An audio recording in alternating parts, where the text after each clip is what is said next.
Grandma, it's hot in here. Let me out of the room. You can't. I'm about to go shopping. You have to stay here and watch the house," said the grandmother, trying to leave with her granddaughter in the room, but was lightly pushed back into the corner. The 5-year-old little girl, who usually attends a childcare center, inevitably has to rely on my in-laws when work comes up on Sundays. It turned out she was left in the care of her grandmother, who, though took her in, seemed uninterested in looking after her. The room the grandmother pushed the daughter into was originally used by the husband. Now it's become more of a storeroom, with nothing for a child to play with. Moreover, located on the second floor with a large window, it feels oppressively hot even with the window open. Today, with a heat stroke warning alert issued, the sealed room exceeded 35 degrees Celsius. The grandmother, having shoved her granddaughter into such a place, cheerfully grabs the air conditioner remote. "Well, time to save some money, ha ha ha ha ha." Without any hesitation, she presses the power button to turn off the air conditioner. Then, with a loud bang, she closes the door, making sure the daughter can't leave the room, by blocking it with a stack of magazines. I'm Evelyn, 32 years old. I live in an apartment close to my in-laws with my husband Nob, 3 years my senior, and our 5-year-old daughter Harley. My father-in-law passed away less than a year after Harley was born. Currently, my mother-in-law Indiana and my sister-in-law Skylar live in the in-laws' house together. My sister-in-law, who lived on her own in her 20s, returned home after the death of our father-in-law to take care of Indiana. Being close in age, we get along like real sisters. While my relationship with Skylar is good, seeing each other regularly, my relationship with Indiana, the homeowner, could hardly be described as good. The reason is, Indiana dotes on her biological son and daughter, and seemed jealous when I married Nob, as if I stole her son. Moreover, when I was pregnant, as soon as she found out the baby was a girl, she made a displeased face. "Why is it a girl? If it were a boy, I would have spoiled him rotten. What a letdown," she said loudly, as if the unborn baby could hear. I was so shocked I couldn't say anything back. Then Nob said, "Mom, why would you say such a thing? We're about to welcome a new family member. It doesn't matter whether it's a boy or a girl. It's your first grandchild." But Indiana just pouted without showing any remorse, and later, when Skylar found out about it, she came to our house to apologize, saying, "Evelyn, I heard Mom said some terrible things. I'm really sorry." Due to such incidents, not only do I feel uneasy around Indiana, but she also treats young Harley as a nuisance. Nob and Skylar have always scolded Indiana for her attitude towards us, but to no avail, showing no signs of improvement. Since my husband and I both work, there are times when we have to leave Harley at the in-laws. However, given Indiana's usual demeanor, I can't fully trust her. Indiana, who once nearly caused the death of a dog by leaving it in a room with the air conditioning turned off during summer, as told by Nob, doesn't seem to be entirely trustworthy. That time, it was only because my father-in-law noticed immediately and took the dog to the vet that its life was saved, and it later died of old age. Indiana, scolded severely by my father-in-law at that time, didn't seem genuinely remorseful, which makes me worry she might inadvertently cause another mishap. Now, in the peak of summer, even adults struggle with the heat, so naturally Harley, only 5 years old, needs the air conditioning. So whenever I leave Harley at the in-laws during summer, I always make sure to tell them to keep the air conditioning on. Despite my warnings, Indiana always responds with a sigh. "Really? Such a waste of electricity," making me feel unwelcome. It's Skylar who shields me from Indiana's sarcasm. "Mom, don't say that to Evelyn. The cost of air conditioning in the summer isn't a waste. If we're all in the same room, 1 unit is enough. Besides, you leave the electricity on for things you're not even using." "Oh, is that so?" "Yes, it is. Just yesterday, you left the TV on without watching it. And after taking a shower, you left all the lights on in the bathroom and the changing room. If you're going to preach about saving electricity, you should start with yourself." I was aware of Indiana's bad habits, but at this rate, it seems unlikely they'll change. Ignoring Indiana's grumbling, I was grateful that Skylar was willing to happily take care of Harley. Skylar works at a company with almost no overtime and takes the initiative to look after Harley. Harley has been attending a childcare center since she was 3 and isn't frequently left with the in-laws. Given the situation with Indiana, we try not to rely on them unless necessary, but our work sometimes requires us to return home late, and sudden work calls can come in even on weekends. On such occasions, especially on Sundays when the childcare center is closed, we had no choice but to ask the in-laws for help. On a Sunday in late July, both Nob and I had work commitments and had to go to our workplaces. Nob is aware of Indiana's feelings towards me and Harley, and is always considerate. But on this day, we had no choice but to have Indiana look after Harley. Be good at Grandma's house, okay? After seeing Nob off, I arrived at the in-laws' house with Harley. I said this while stroking Harley's head. Okay.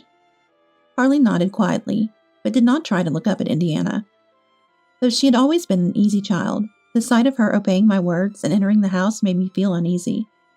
It seemed like Harley, even at her young age, could sense that Indiana did not like her, which was distressing. Indiana, I'm sorry. I'll try to finish work as soon as possible and come to pick up Harley. And since there's a heat stroke alert today, please take care of yourself. Turn on the air conditioning early and stay hydrated. Make sure you drink plenty of water too, Harley. Recently, the maximum temperatures have been exceeding 30 degrees Celsius, but today is particularly hot. Given the heat, Indiana shouldn't skimp on using the air conditioner, but when I reminded her, she visibly frowned. I know that. Having to take care of that child in this heat, I wish you would consider my circumstances a bit. Indiana complained, clearly showing she found it bothersome. I'm sorry. I apologized and decided to finish my errands as quickly as possible to come pick up Harley, then left the in-laws' house. However, I would later regret not being more concerned about Indiana's attitude. 3 hours after leaving Harley, as I was headed to the in-laws' house after finishing work, I received a call on my mobile phone. The call was from Harley. I had given her a child's mobile phone to use in case of emergency before leaving her at the in-laws. Hello, Harley? A sense of foreboding made me answer the phone immediately. Mom? Came back a frail, frightened voice. Hey, when are you coming to pick me up? I'm on my way now. I'll be there soon, so wait for me. I reassured her as I walked down the sidewalk. Please, come quickly. Harley said, sounding somewhat panicked. Something seemed off. When I asked what happened, she fell silent. Fearing Indiana might have done something to Harley, I broke out in a cold sweat despite the heat. And then Harley, Mom, help me, pleaded in a voice close to tears. Realizing this was no minor issue, I hurried to the in-laws' house without getting more details from Harley. Upon arrival, Indiana appeared to be out, as she was nowhere to be seen. Perhaps she had gone out for shopping. However, Harley's shoes were in the entrance, indicating she was still in the house. Since she wasn't on the first floor, I went upstairs and saw a stack of magazines in front of a room blocking the door. This room used to be Nob's when he lived at home. Feeling a bad premonition, I hurriedly moved the magazines aside and opened the door. What followed was a shocking situation. A while later, Indiana came home in a good mood. It was 3 hours after I had left Harley at the in-laws. However, upon seeing an ambulance parked in front of the house and a person being carried into it, Indiana's expression changed instantly. What on earth is going on here? Indiana screamed, running towards us, the family waiting by the ambulance with a fierce look. Nob had just arrived, so the three of us, including Harley, were together. Pushing us aside, Indiana shouted towards the ambulance. Skylar! Oh, why? What happened? Yes, the person taken by the paramedics was my sister-in-law, Skylar. Limp and unconscious, Skylar did not respond to Indiana's voice. Why is Skylar in this state, not Harley? Not understanding the situation, Indiana glared at Harley, who was clinging to me. Anger welled up in me at Indiana's attitude, but Nob stepped forward before I could retort. So it was all you're doing after all? What do you mean? Questioned by Nob, Indiana looked away, pretending to be ignorant. Indiana, don't play dumb. We know you turned off the AC and locked Harley in the room. Indiana, realizing she was cornered. That was, stammered. I had heard from Harley what happened. Apparently, Indiana had deliberately locked Harley in a room on the second floor and turned off the AC remote. The temperature in a second-floor room can exceed 35 degrees Celsius when sealed off. Knowing the danger, Indiana's actions were beyond mere harassment, and I was horrified. Despite Harley's pleas to leave the hot room, Indiana went out shopping, leaving her behind. Fortunately, Harley was safe. Indiana intended to turn off the AC in Harley's room, but mistakenly turned off the one in the adjacent room. Probably she confused the remotes. Indiana is careless with appliances and never puts them back in their place.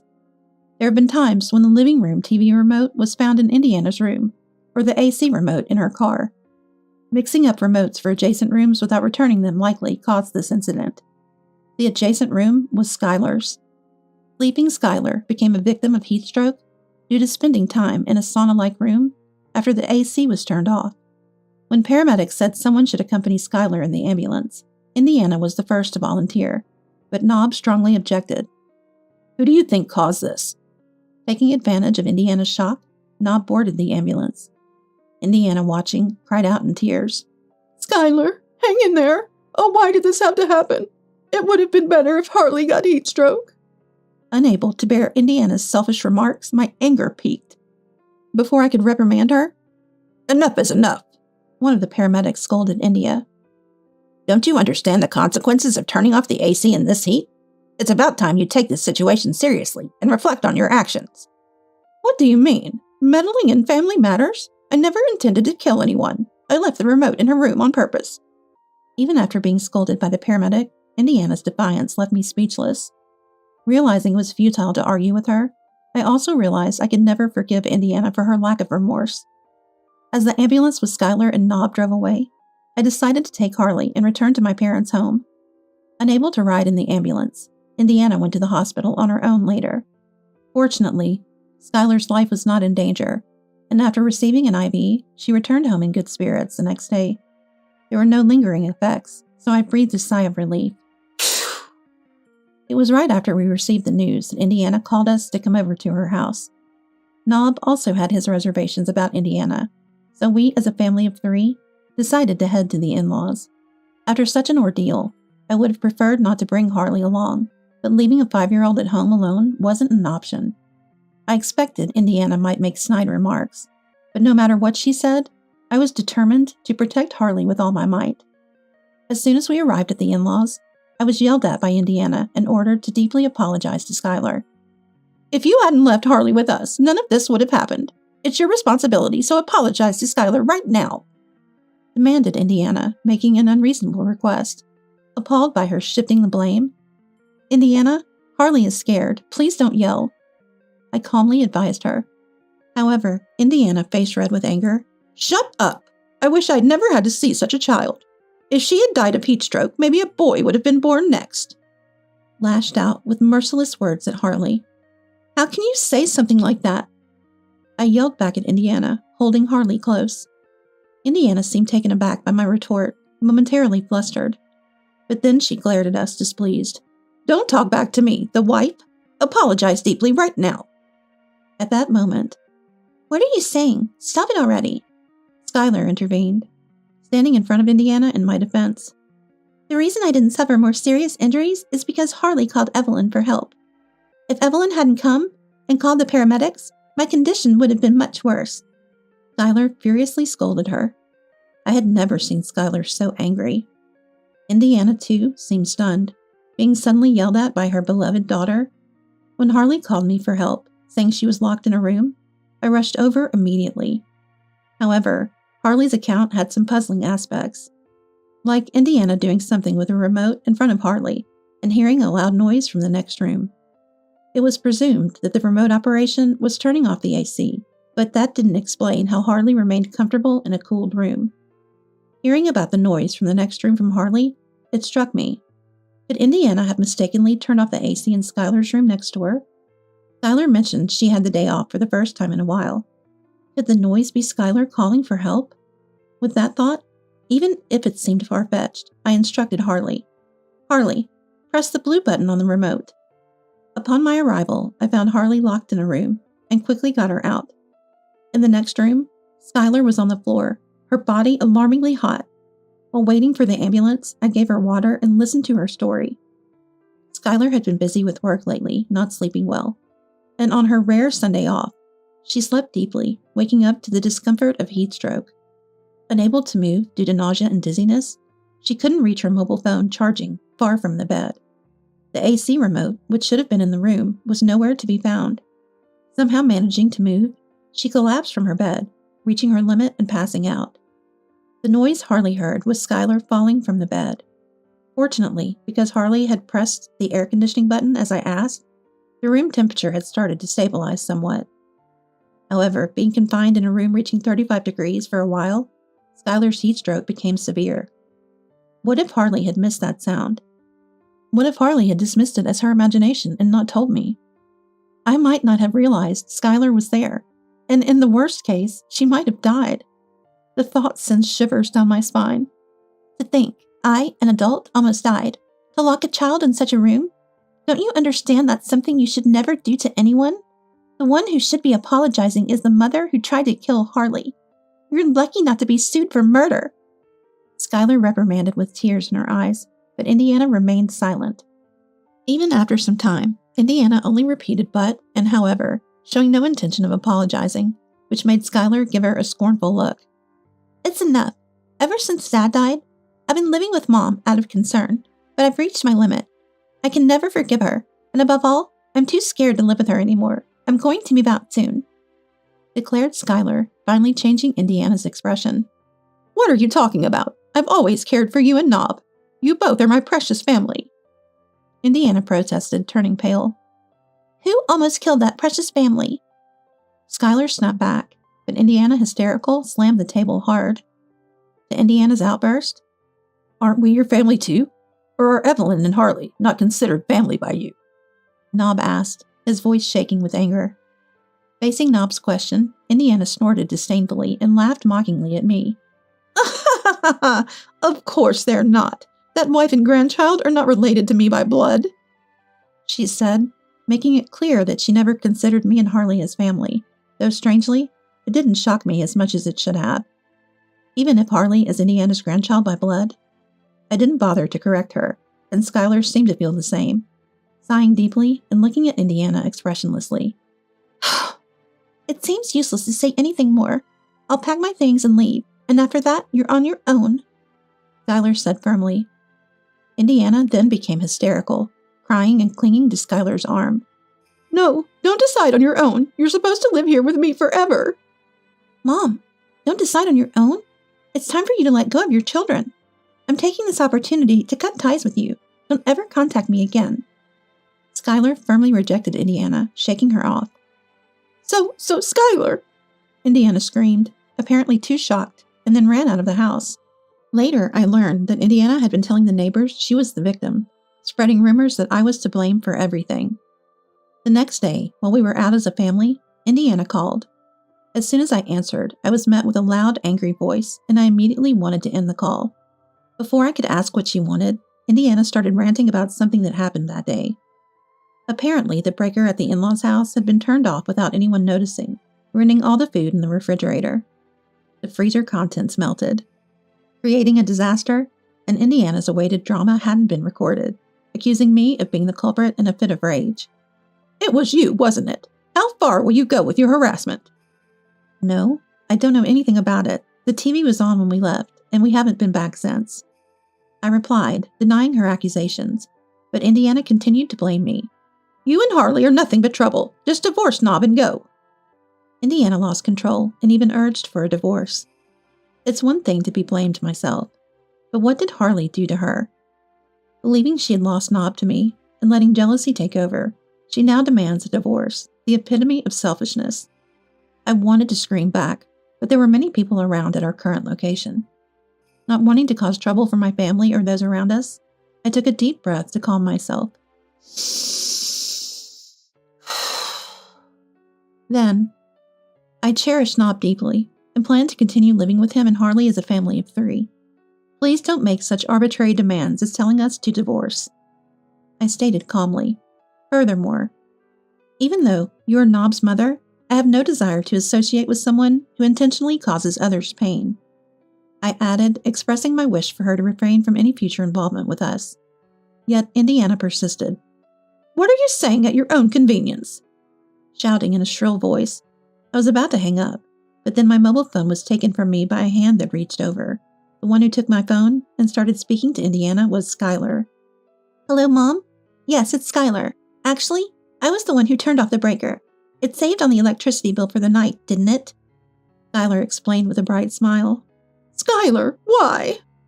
Indiana's voice was loud, audible even without the phone to my ear, questioning why Skylar was with me. and why she would do such a thing. To Indiana's queries, Skylar retorted, I've warned you several times about leaving lights on when you're not using them, demanding others to save while you don't. Even when I was leaving the house, the TV and bathroom lights were all left on. I told you I'd turn everything off to save, and you said it was okay, so I did. It was for energy saving, so it's fine, right? Smiling refreshingly. What are you talking about? That's not okay at all. I have to buy all the groceries again. It's irreparable. Skylar, come back home right now. Whatever. You can just find new ones, right? Maybe you'll find better groceries next time. Since saving electricity is more important to you than human lives, I helped out. Anyway, I don't care anymore. Bye. I won't contact you again, but take care.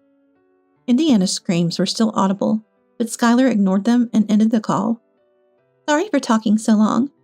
Skylar apologized as she handed back the phone, and I shook my head. No, it was very refreshing. Responding. It's about time for her departure, isn't it? Take care in the heat. It's still hot these days. I continued, to which Skylar nodded with a smile. Skylar was moving far away today. We were at the airport to see her off. A decision she had made long ago to leave the overprotective Indiana. Skylar chose a distant land, out of Indiana's reach, for her new beginning. Her face was bright as we waved goodbye, knowing she looked forward to her new life. Since Skylar's departure, we've kept in touch, sharing updates. She's enjoying her new environment, living happily every day.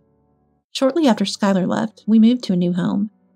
Not disclosing our address to Indiana and blocking her calls, enjoying a much more peaceful life. Nob, too, had been overwhelmed by Indiana's excessive affection, but had refrained from pushing her away because she was his biological mother. However, after the recent turmoil, he decided to cut ties. Indiana, having attempted to endanger Harley's life and spread lies about me, is now isolated from her community. Realizing we had moved only later, she found herself without contacts, as Skylar had also left, leading to a lonely life, depleting her late husband's inheritance. Whatever path she chooses is beyond our concern now. By the way, Skylar mentioned she'd like us to visit soon. I shared during a recent call with Skylar, who had settled into her new home, and invited us over now that things had calmed down. Then let's use next month's long weekend to visit her. Nob readily agreed, and Harley excited. I want to go. I want to ride an airplane. We're all looking forward to the visit. When we meet next, I plan to tell her about the new nephew on the way. We aim to watch Harley grow and live happily as a family of 4, including the upcoming baby boy.